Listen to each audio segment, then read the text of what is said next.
So one of the key things I'll say that we learned, so hidden levers when we built that platform initially, portfolio stress testing, scenario-based portfolio stress testing is what we were bringing to the table. And so we didn't know who our audience necessarily was. And it was sort of trial and error to discover that, financial advisors, the reason this can be a SaaS product for them is that unlike, say, a high net worth individual, they've only got a finite number of assets in portfolios and accounts. So how often do they actually need to stress test those? With financial advisors, because they're running a book of business, there's always someone new to work on. And so this software can have repeated use and value.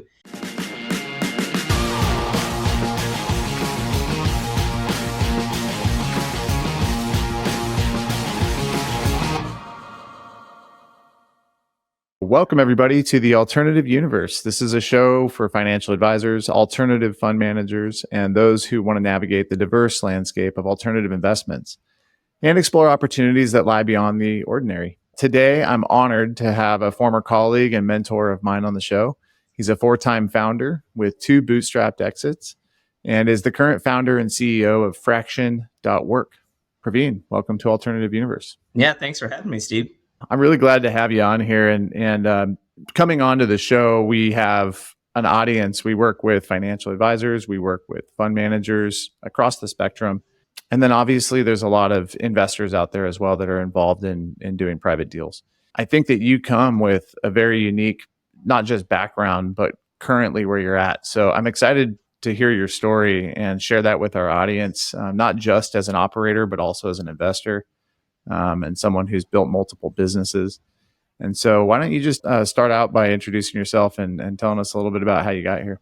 My name's Praveen, and until pretty recently, I guess I spent most of my career between fintech and finance, about 20 years. Where that started, actually, so coming out of school, this was into the dot-com bubble. So lots of folks will remember that, particularly from an investing perspective. So I graduated in 99, so right into the heart of it, fever pitch. I started at a job where the idea was to help a big company do e-commerce. And realized real quick, wait, this isn't going very fast at all. Big companies move so slow. So I quit that first job in like 6 months. And, I was like, well, now's the time, let's try to start a company. So the first company I started was it was kind of like a primitive version of what you can do, of course, like in Google Docs or all of these platforms today where you can collaborate on documents online. But this is like, again, 1999, IE5, if anybody remembers that, for browsers, and Netscape Navigator and stuff like that. So in that old school era, just trying to make it so that 2 people could see a document at the same time online. And then, let's say it's like a Word document, say it's a contract or something like that, where you could drop sticky notes with your comments and the other person would see that through a browser. And that was kind of, cutting edge at that, at that time. Wow. Absolutely. Like 25 years ago now. It's crazy. But anyway. I mean, let's face it, that tool is still widely used. Yes. Well, so that tool and that technology ended up getting bought by a company called Intralinks.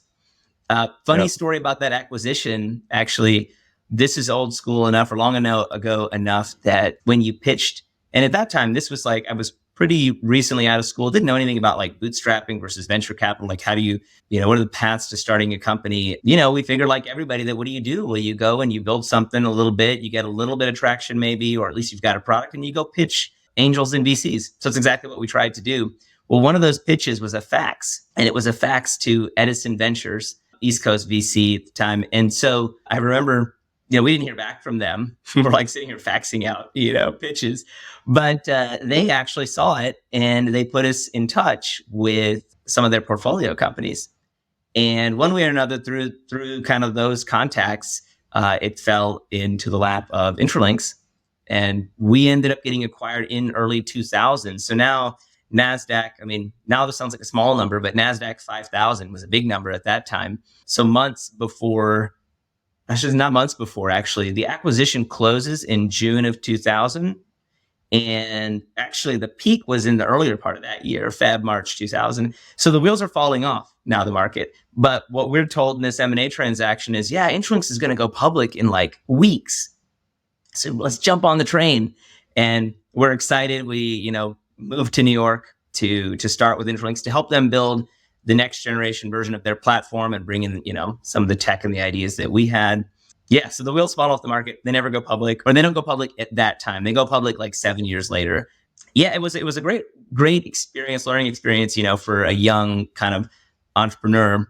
We got to build the technology that became the, at that time, modern insurance platform. I think that lasted from, call it 2000 to probably maybe 6-7 years ago. And I think they built another version atop that since. But yeah, so it was a cool ride. And that actually spread from there. I was in New York, got to know folks working on Wall Street, and I pivoted my career into building technology on Wall Street for a number of years. So that really sort of changed the arc of my career.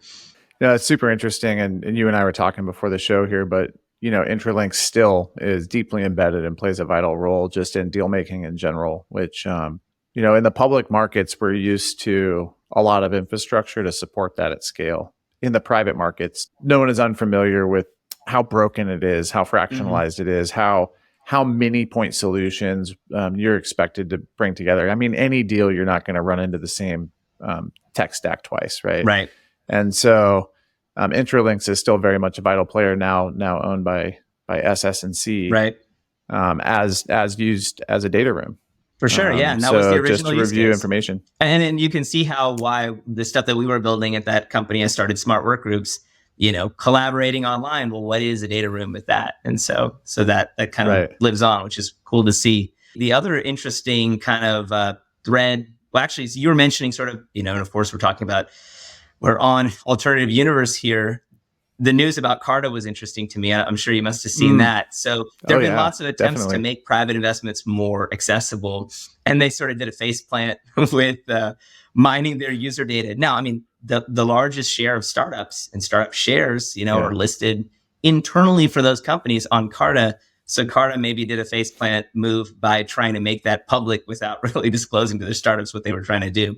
Yeah, it's interesting. And coming from a sales background without knowing I don't know anything of what's going on in Carta that's outside of the news that information you and I might have. But just coming from my career in sales and building out sales teams, I believe it's just an incentive issue, right?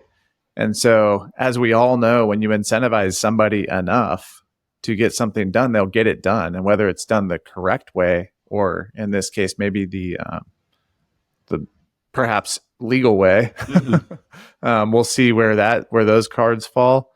But at any rate, the ethical way, it's all about incentive. And so when you have two businesses and somebody can figure out how to get access to information where they think they're going to get the upper hand, you're going to see it done. So I think, as you mentioned, it's a faceplant for sure. There's probably some rails that could have been put in place that weren't. Well, yeah, I definitely feel for that product team, because they clearly spent a lot of time, and then it's launched, and then within less than 72 hours, this product is pulled. So that's a tough one. But I mean, it's one of many efforts to try to make the private markets more liquid and more transparent. So I'm sure we'll continue to see plays. But yeah, from there to here. So, real quick, and obviously, Steve, the story of Hidden Levers. We get into that. But I spent a few years working on Wall Street, then moved down to Atlanta, which is where I am today. I tried another startup in between, totally different space, travel expense management, failed there and learned a valuable lesson about team building, because I tried to do everything by myself and gained a lot of respect for sales, actually. The fact that how hard it is. Sometimes if you're a technical founder, or you think about it from the investment perspective, if you're like a CIO or somebody who knows finance and investments deeply, but there's a human element in communicating back to whether or not that's LPs, whether or not that's, of course, end clients, if you're in the advisory space in an RA, that's actually a huge value that I came to respect, because I tried to start a startup where I didn't have the sales function. I did 100 sales calls myself. I tried to chase down leads, and I realized, wow, this is really hard. Even if the software might be good, this is really hard. That gave me sort of the knowledge that I needed, I think, when starting the next company. So then leveraging the knowledge that I had from my days on Wall Street, and my own background is computer science and economics. So into Hidden Levers, which is now Orion Risk Intelligence. So what did I do? One of the first things that I did was I was like, who's going to help me sell this? And I reached out to somebody, we both know well, Raju Deshi, who became, my co-founder and helped us drive that story out in the RA world. And you too, Absolutely. Steve, right? Because you were there pretty early on as well. Yeah, I mean, I get asked, and I share this story quite often. But when I joined the team, we were at the incubator in New York. You had already moved to Atlanta, and you were there. But it was pretty funny because I think I was with you and Raj for maybe 6 months, and Billy and I found out that we were going to be having a second child. Mm-hmm. It wasn't our ideal to have two kids in New York City, so I let you guys know that, hey, we're thinking we're going to move to Atlanta, and you said, great. Well, we'll move Hidden Levers to Atlanta. Yeah, It I wasn't was long already after there. It was that. like that. There were, let's say, there were basically three of us, and we already had some Yep. fractional folks kind of working in the mix too. Yeah, Uh, exactly. but it was like, well, the center of gravity moves to Atlanta. If two people are there, so and built the company here from that point onward. Yeah, exactly. And so you and Raj decided from the gate when you started Hidden Levers to, come at it bootstrap and at least get the MVP and get our first million in ARR.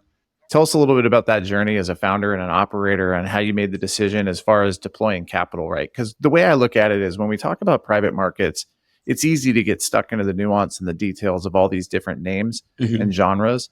But at the end of the day, we're talking about the use and deployment of capital, right? Right, absolutely. That's all it is. There's going to be different ways to do that. And all capital is a tool. And so you guys made this decision pretty early on. Part of that was informed by your experience, but walk us through that from the eyes of an entrepreneur and an operator. Well, I think it's important so why bootstrap? And so initially, like I was mentioning how, I wanted to raise VC capital or investor capital for my first startup. So the change in sort of perspective was informed by the Intralinks experience in that acquisition, because that acquisition, I think something like 10% of the value was cash, but 90 was equity, and that equity. So my share of the equity, I think the valuation was, we were nominally valued a bit over $1 million when we were acquired. So it wasn't a big acquisition, although for, young kids, it seemed big at the time. But my shares, so I get my check for, I don't know, I think it was 35 grand was my share of the cash portion. But my shares ended up being worth like around $300. And the reason why was that Intralinks did a massively dilutive down round in order to survive the dot-com bust. And they eventually did go public, but the shares went down in value by like 99.99, like 99% or something like that. So I don't remember how many nines, but yeah, they went down, maybe one in, 1,000. So yeah, all of a sudden that's what you get. You get your $300 dinner. And so our like kind of views on raising capital and on equity and its value were influenced by that. And a lot of folks were who came up in that era. So we thought when we started Hidden Levers, well, we've got a team. I can build the product. Raj can sell the product like out of the gate. So what else do we really need? Let's put our sweat equity in and see where we get. And we always told ourselves, it's not that we're against raising capital, but when we've got the system worked out so that the only limiting factor is lack of capital, then we'll go raise capital. And each step of the way, and you were there in those early days, we were just scrappy and lean, and we would whether it was going to trade shows and being scrappy and lean and staying I remember we stayed at the Motel 6 in Orlando once. So just doing whatever it is you had to do to keep it lean and just growing from cash flow. We didn't feel like we had enough visibility into, okay, if we raise $1 million right now, what exactly will we spend it on? And part of it was that question mark. It's like, we don't know exactly what the right choices are right now. So why burden ourselves? Let's just, we're growing steadily. Maybe we're not growing at like 1,000% a year, but we're growing steadily. So let's just keep doing that and reinvesting. And that was the approach we took. Yeah, it's interesting. I think that, at least in the entrepreneurial space, startup tech specifically, this idea of a SaaS model. I read recently an article, and there was a concept in there that I've grasped onto that I really like. As much as we would like to believe that we can build a SaaS company, it's not up to us. It's up to our customer who decides to renew because they're getting continued value from the product. And so as much of an ideal as we want to have to go out and set out to build a SaaS company, it's up to us to create the framework and put customers into that experience. And then they decide if the value that we're continuing to provide is worth them renewing, where now all of a sudden we have a SaaS business. And I think that that's overlooked quite often. You get creative in how you're going to price it and what the contract structure is. But at the end of the day, you got to provide value to those customers. And, when it comes to juicing it, like you said, is capital the only limiting factor? The other concept there is, we're all setting out to build a machine. And at the top of that machine, you want to put $1 in. And then over a period of time, you want to see that dollar plus come out the bottom. How long does it take for that dollar plus? And if you have the machine built and you can prove that, then how many dollars can you stuff in the top of it? Yeah, right? if it's I think just that's a add good money point to and go out watch and raise money. if it's just add money and watch it grow, then of course, then it's time to raise as much capital as you can. There got to be this sort of mindset, I think. It started before 2020, but certainly it accelerated briefly in the pandemic, in the truly low interest rate environment. But we had a zero interest rate environment for pockets of that whole decade. And so raising capital on a big sort of future growth market bet, even though you didn't know exactly what the product looked like, even though you didn't know exactly what the sales, motion looked like or any of that, people would do that. And VCs would take that bet and, strike out a whole heck of a lot, but that's the nature of their business. But when we were looking at it, there was a different aspect of bootstrapping that really appealed, and looking maybe in hindsight as well, that was helpful. And that was being bootstrapped.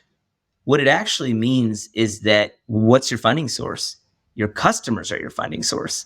And to your point, Steve, so your customers are your funding source. So now that means you're going to be really attuned. You're forced to be really attuned to meet their needs, because what else have you got, right? There is no $1 million or $10 million or whatever in the bank account. So therefore, you've got to meet their needs and grow and adapt with them. So one of the key things I'll say that we learned, so Hidden Levers, when we built that platform initially, portfolio stress testing, scenario-based portfolio stress testing is what we were bringing to the table. And a lot of different audiences found that interesting. Retail investors find that very interesting. And so we didn't know who our audience necessarily was. And it was sort of trial and error to discover that, financial advisors, the reason this can be a SaaS product for them is that, unlike, say, a high net worth individual, where, even if they're worth 50 million, 100 million, whatever, like very like ultra high net worth, they've only got a finite number of assets in portfolios and accounts. So how often do they actually need to stress test those? Maybe quarterly or something at most, maybe less often, quite often. And so with financial advisors, because they're running a book of business, there's always someone new to work on. And so this software can have repeated use and value. And then as we inflected it more toward the realization that advisors want to use this kind of technology to help raise new assets by having the good conversation with their prospects around risk. And we, and not just us, Riskalyze and all the others that sort of kind of a bunch of companies that came up in a similar era, attuned to that. Yeah, and I think it's just an interesting exercise for any business out there. While we were kind of exploring with our customers, how can we add value, but then also understanding their business model and how they build a relationship and add value. It was a pivotal point. I think it was a turning point for us at Hidden Levers, where we went from being a compliance tool, a portfolio management tool on how you would build and construct and analyze how a portfolio will react under certain economic decisions, like really this investment management tool, to being a marketing and relationship management part. So not just how I communicate to customers, but how do I set expectations and then continue to revisit those expectations on an ongoing basis, right? So it's about finding the trigger where you relate and you fit into your prospect or your client's business model as well. So financial advisor is a prime example of that. They're maintaining the relationship and they need to have some consistency, because whether you call it SaaS or not, they're on a recurring revenue model. They rely on that, the long-term relationships with their clients. So that was a fun experiment for us. It was pretty eye-opening too. Yeah, it was. And you'll recall, Steve, that the biggest, or I suppose the final part of that pivot, we had been serving sort of the prospect-facing or client-facing needs of advisors for some years, when it fell into our lap that we had a major customer ask us that, can you build a next level proposal generation tool? We had advisory firms using our reports, our stress test reports and other kind of materials that we generated in front of clients, and it was branded. But this was sort of taking that next step, and that really ignited sort of, a big phase in our growth. And where did that come from? That actually came from a customer saying, well, can you build a better proposal than what we're getting from, I think they were using a Morningstar tool at that time, than what we're getting from this? And we said, yeah, we think we can do that. And building that hand in hand with the customer, then that became a core of our product set for the next, I think that was 2016. And so for the next 5 years, half of Hidden Levers sort of lifespan up into acquisition. And then if I can borrow Eric Clark's words, as we were in the process of that acquisition, best proposal in the business. that was one of the key reasons that Orion was interested in hidden levers and, and making it, into Orion Risk Intelligence and bringing some of that into the Orion ecosystem today. No doubt, man. And so your most recent acquisition there was exiting hidden levers into Orion. You spent time at Orion, but I think one of the things at hidden levers that was unique, the way you operated the business, and I think allowed us to react to customer needs within the scale that we had, was this use of fractional developers. You obviously had a network and you knew a lot of developers, but you were able to build that business on fractional work, which is where you're focused now. Why don't you tell a little bit about that? Yeah, I mean, it happened organically, as things often do. So when you're bootstrapped, you don't have a lot of money. Well, we crossed a point where we were selling and we had some revenue in the door, but we needed to get some integrations done. So this is when, I think TD, if I'm not mistaken, back when it was TD AI, they were our first integration. I remember thinking, I was like, well, I don't have time to build this. We've got so many features to build. And so that was where the idea came up. Like, I knew somebody I had worked with actually at AT&T on a contract, some years before, and I knew that he could do the work, a guy by the name of Sohail. I was like, hey man, do you want to work maybe 20 hours a week on this on the side? I know that AT&T doesn't have you that busy. And so it just sort of organically started that way. And then over the course of 9 years, roughly, he built like 25 integrations. So that was sort of the first person we brought in that way. But we realized, why have a single-minded view about like the nature of professional work? Like, does it all have to be 40 hours, a week, full-time job only? Or can we slice it, and can we get maybe some amount of time from an expert in a certain area? Once it worked, once that test worked for us early on, we kind of did that with almost everybody that we brought in the table. Like, we would have them start, put their toe in. Maybe they would still have their full-time job and work for us part-time for a little bit and then make the leap across. And then, you'll recall, Steve, we did that on the business side as well, on the marketing side, like all kinds of roles. So we definitely took that approach. With the product development specifically, it was over 40% of our development team was fractional. So we recognized the value. Of course, you have to have an in-house team, like a core of that team and a CTO and all of those things. But you can really augment and save a lot of money because senior folks in any discipline, but certainly senior engineers, are expensive. If we don't need all of that, or if we need a specific skill set, why carry all of that cost? So that bootstrapping mentality led us to that. And it works so well that post-exit, I thought, well, what if we take this idea and try to scale it out to other organizations? Absolutely. No, I mean, and I think that there's a line there. There's a difference between fractional and engaging someone fractional, like Sohail, that relationship that we had there, building the very first integration to an outside third party where we're sharing data. I believe, correct me if I'm wrong, but I bet Sohail worked on the very last integration that was built and maintained by Hidden Levers before it was acquired. Yeah, he was that whole time. Yeah. So right, exactly. Yeah, that's something that I think you're absolutely right. That when folks think about, let's bring in a contractor, it's usually like a project here, a project there. Whereas we thought of this as being a long-term strategy for us. So the tenure, I mean, obviously in his case, it was, call it 9 years. There was another guy, Terrell, that we worked with. So he was there for like 5 years at exit. But last I checked in, I think I talked to somebody at Orion and they said, oh yeah, Terrell's still here. So we're now 3 years post-exit. So he's going to lap us at some point. He will have had the longest tenure on the team. And he has had, he does other work, right? Beyond that. And hey, it works well. Right. So yeah, that model of long-term engagement with the person was what we that's fractional as opposed to just being sort of a part-time contractor. And that difference between gig and fractional, I think there's a characteristic there that's really important, and that's domain expertise. Mm-hmm. It becomes really obvious, especially when you're in a startup, if you've outsourced development and you lack someone internally who has the domain expertise who can manage that, whether it's internal or external, you start to notice that when there's a lack of domain expertise, you create more work for yourself than you need to. So having consistency in someone who can own a project or a pillar within a business is so important, even if it's part-time, but part-time with a long-term invested relationship where they're familiar with you, they're familiar with the problem you're solving, they get familiar with the customers you're solving it for. There's tremendous value in that. So fractional work, I feel like that is one of the things that can be so valuable from stepping into that lane.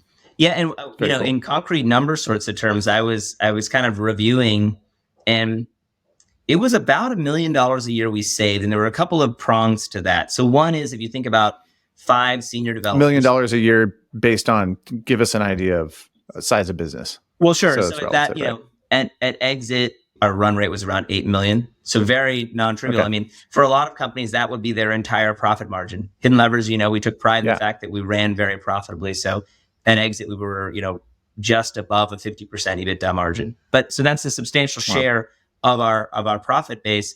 Where did that come from? So some of that was just the fact that instead of hiring an engineer full-time, and these are senior folks, meaning 10, 15 years of experience, sometimes more. So those kinds of people, all in cost. Now you've got your base salary, but generally speaking, there's probably a bonus. There may be some equity involved. There's, of course, benefits.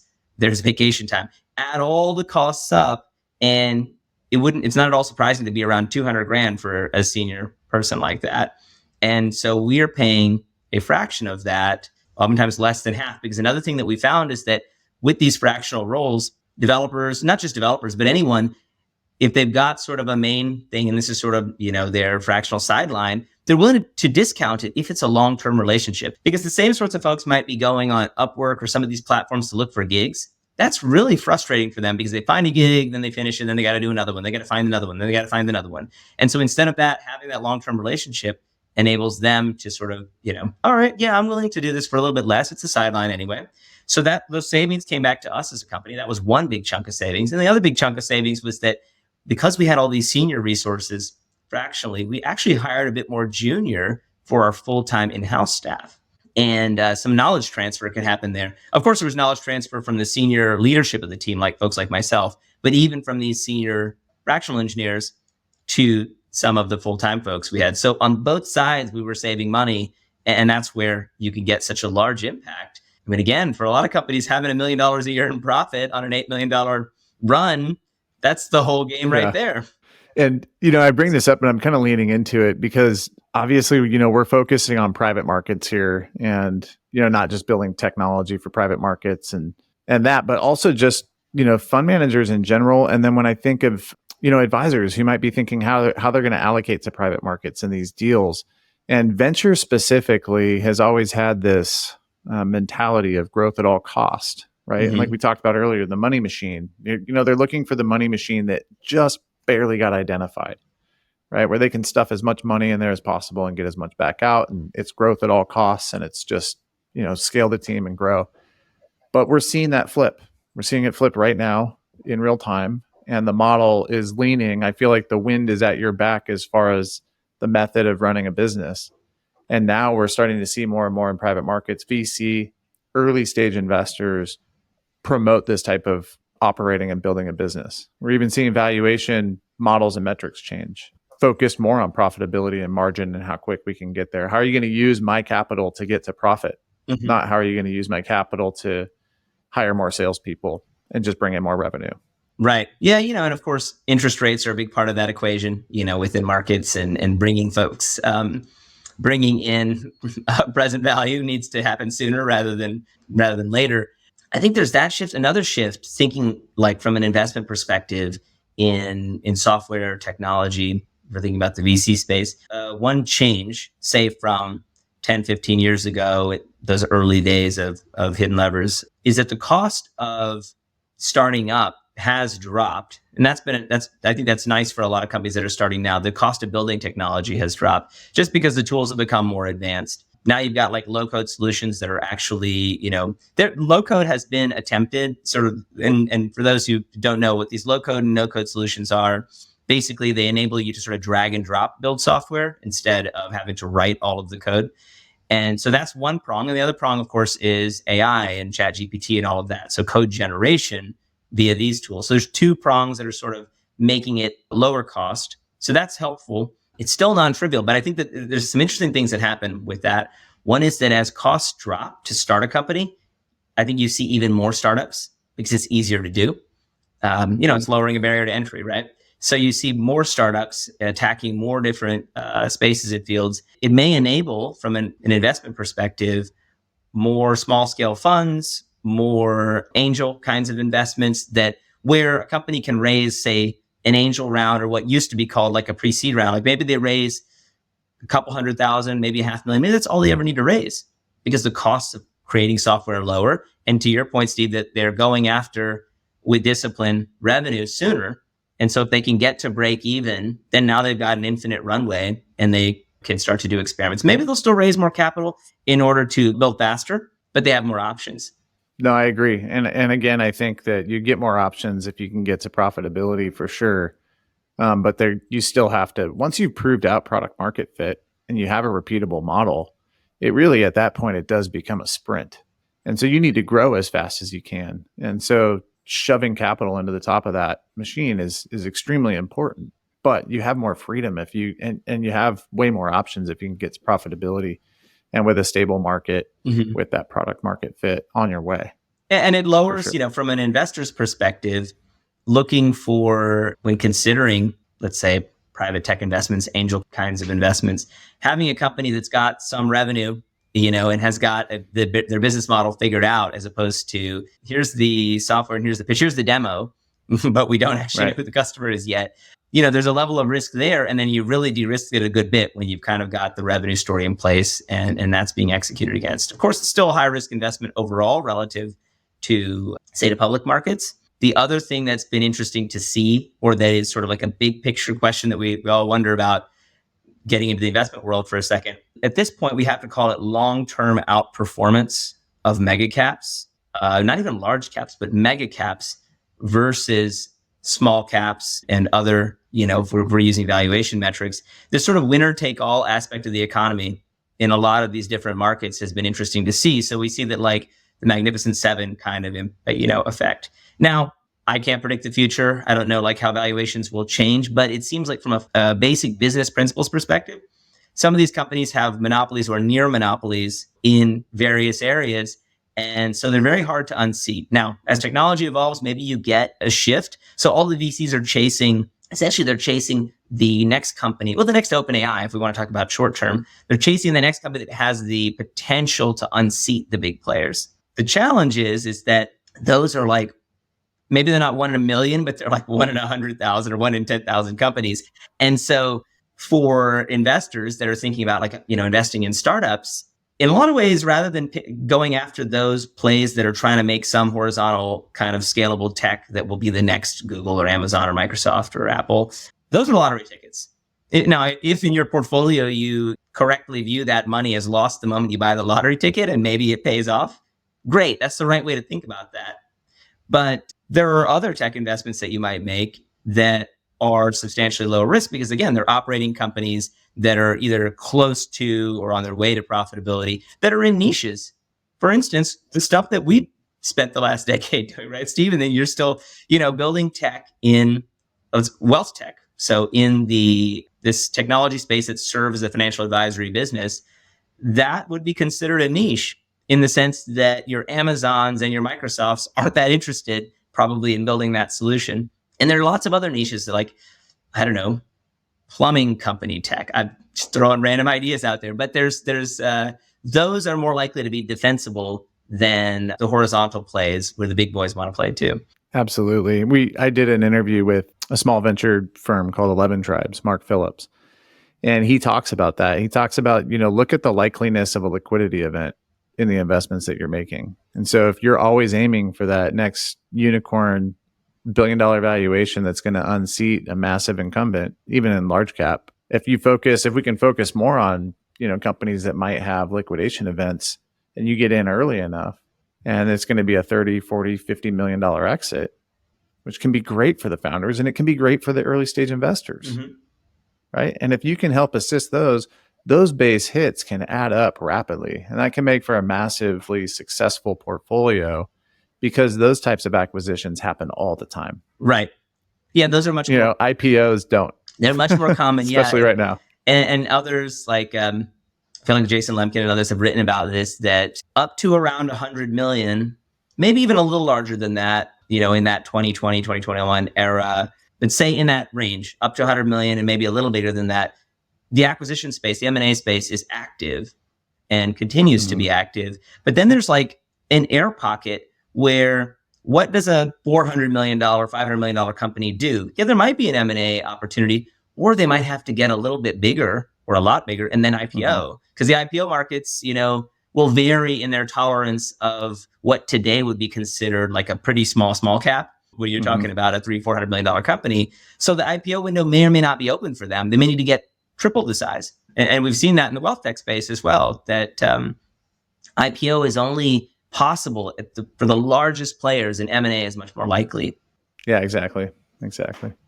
Well, Praveen, this has been an awesome conversation. I'm sure our audience is going to get a lot of value out of it. And I'll just make a comment. And for anybody interested, Praveen builds and creates awesome content on LinkedIn. So we'll drop a link to your LinkedIn profile in the show notes here. But you do a great job, I think, out there of creating these little micro engagement tips and tricks for operators on how to run businesses. And I really appreciate that content. Appreciate you putting it out there. So thanks. Oh, thanks, Steve. Yeah, it's been fun. So hopefully more folks will find us. And it, if there is any interest, if anybody is thinking about building tech, hirefraction.com is the new business. Yep. Hirefraction.com. And I think it goes for our whole audience out there. You heard Praveen's story, successful operator, and for our fund audience as well. You're deploying capital, and a lot of the time you're stepping into a partnership with these founders and being able to guide them on the best way to, again, deploy the capital to grow their business. I think fractional work is that emerging. It's really an emerging segment and a great place to start. All right. Well, thank you, everybody, for listening to this episode of Alternative Universe. This podcast is brought to you by Mammoth Technology and produced by Turncast. If you like the show, consider sharing it with a friend. You can subscribe to future episodes in Apple Podcasts, Spotify, or where you're listening to this episode right now. For more information about Mammoth Technology and Alternative Universe, visit us at mammothtechnology.com.